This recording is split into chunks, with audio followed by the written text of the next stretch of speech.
मन में सोचते कि इतना पूजा करने वाली लड़की से विवाह, तपस्या करने वाली लड़की से विवाह कौन करेगा। और धीरे धीरे पूजा बनाते हुए यहाँ पर आए और आकर के बोले कि हे हिमवान सुनो, तुम्हारी बेटी पार्वती सियानी हो गई है, विवाह करने के योग्य हो गई है, इसका विवाह भगवान विष्णु से कर दो। भगवान विष्णु के समान तीनों लोक में कोई नहीं है। और तुम्हारे पिता ने हामी भर दी और विवाह करने के लिए राजी हो गए।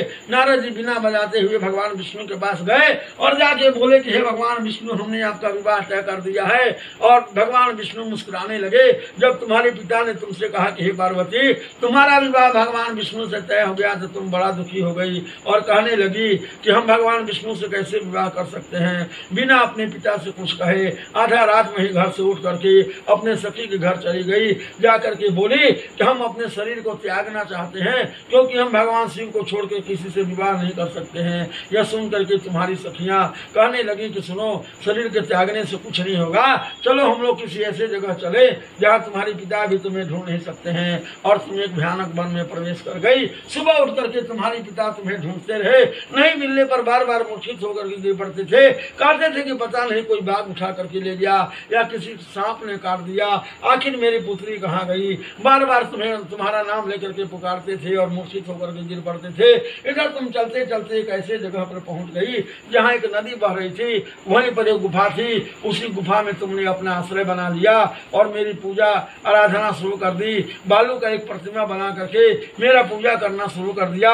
भादो महीने में शुक्ल पक्ष का जिस दिन तृतीया तिथि आई उस दिन तुम रात भर जागरण करके मेरा पूजा करना शुरू कर दी। आधी रात के समय ही मेरा आसन डगमगा उठा और हम उस समय तुम्हारे पास पहुंचे। बोले कि हे पार्वती, बोलो तुम्हें क्या चाहिए। तुमने कहा कि हे देवता जी, आप मुझ पर प्रसन्न है, आप ही मेरे पति बने।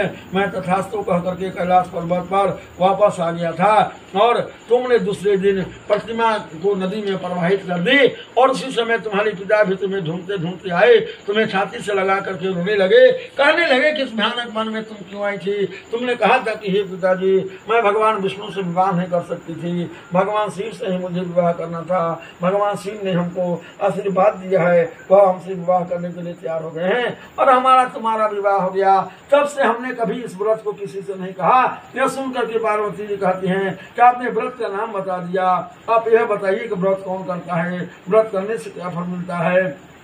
भगवान शिव कहते हैं कि जो स्त्री अपने सौभाग्य की रक्षा करना चाहती हो, जो स्त्री अखंड सौभाग्यवती रहना चाहती हो, इस व्रत का अवश्य करे। अनेक प्रकार का फल फूल जिसके बाद जो श्रद्धा हो उसी का अनुसार इकट्ठा करे और उसमें भगवान शिव पार्वती का पूजन करना चाहिए।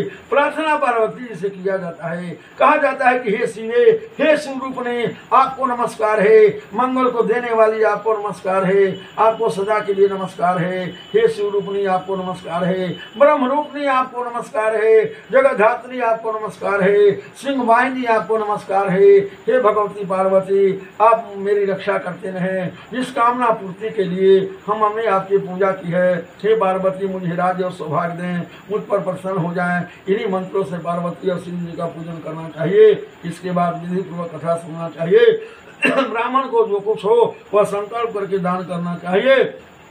एक चित होकर के इस प्रकार का कथा सुनता है तो जो स्त्री इस प्रकार का पूजन करती है सभी पापों से छूट जाती है, अनेक जन्मों तक सुख सौभाग्य को प्राप्त करती है। जो स्त्री तृतीया तिथि को व्रत नहीं करके अन्न का भक्षण करती है अनेक जन्मों तक बंध्या रहती है, बार बार विधवा होती है, सदा दरिद्री होती है, पुत्र शोक से शोकाकुल होती है, स्वभाव की लड़ाकी होती है, सदा मुख भोगने वाली होती है, उपवास नहीं करने वाली स्त्री अंत में घोर नरक में जाती है। उस दिन मांसाहार करने से बाघिन, दही खाने से बिल्ली, मिठाई खाने से चींटी और कुछ खाने से मक्खी के रूप में जन्म लेता है। कीट के जिन्हन खाने से सुकरी, फल खाने से बंदरिया, पानी पीने से जोक, दूध पीने से सांपेन और सोने से अजगरी, पति को धोखा देने से मुर्गी के रूप में जन्म लेता है। इसलिए सभी स्त्रियों को इस व्रत को अवश्य करना चाहिए। दूसरे दिन किसी पात्र में भर करके ब्राह्मणों को दान देना चाहिए, तब पारण करना चाहिए। जो स्त्री इस प्रकार का व्रत करती है मेरे समान पति जाती है, जब वह मरने लगती है, अंत समय आता है तो तुम्हारे रूप का जरूर स्मरण करती है, तुम्हारा रूप उसके सामने आता है और तुम्हारा रूप देख करके वह स्वर्ग में चली जाती है, उसे मुक्ति मिल जाती है।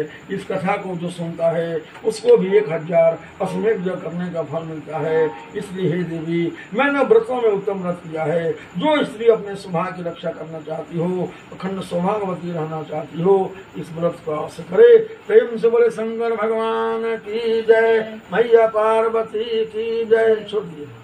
ओम शुक्लां वरदनं देवं शशिवर्णं चरं सनपतनं ध्यायेत् सर्वविघ्नों प्रशान्तेतः। समर्पयामि सदा सां शिवाय नमः। 3 बार पादमर्गमाचवन्नं समर्पयामि सदा सां शिवाय नमः। उपस्त्रं समर्पयामि सदा सां शिवाय नमः। वस्त्रं समर्पयामि सदा जलाचमन्नं जलं समर्पयामि सदा सां शिवाय नमः।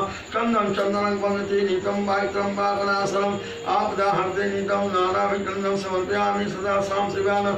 पीला वाला शंकर जी को श्रीखंड चंद्रम दिव्यम कंठादिगम नूतनमास्त्र देवान पार्वती को सिंदूर सिंदूर किया है क्या? चंद्रमा सिंदूर सटाइए। चंद्रमा भूषणम समर्पयामि सिंदूरम रक्तवर्णम सटाइए।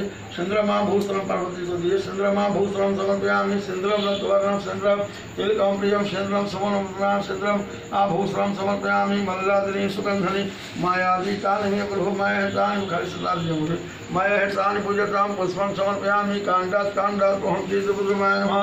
नाभ्य आसीत् अंतः शिष्णोदो समर्पिता गणेश के सामने कांडात् कांडात् प्रहंति सुब्रह्मण्य नमः। त्रिजलम त्रिगुणाकारकम त्रिजलम पाप संहारम बेलपत्रम समर्पयामि मीठा नाभ्य आसीत् अंतः शिष्णोदो समवर्तता पदमां भूमिश्रोता जल आचमन्नं जलं समर्पयामि आचमन्नं जलं समर्पयामि को पैसा ताम्बूलम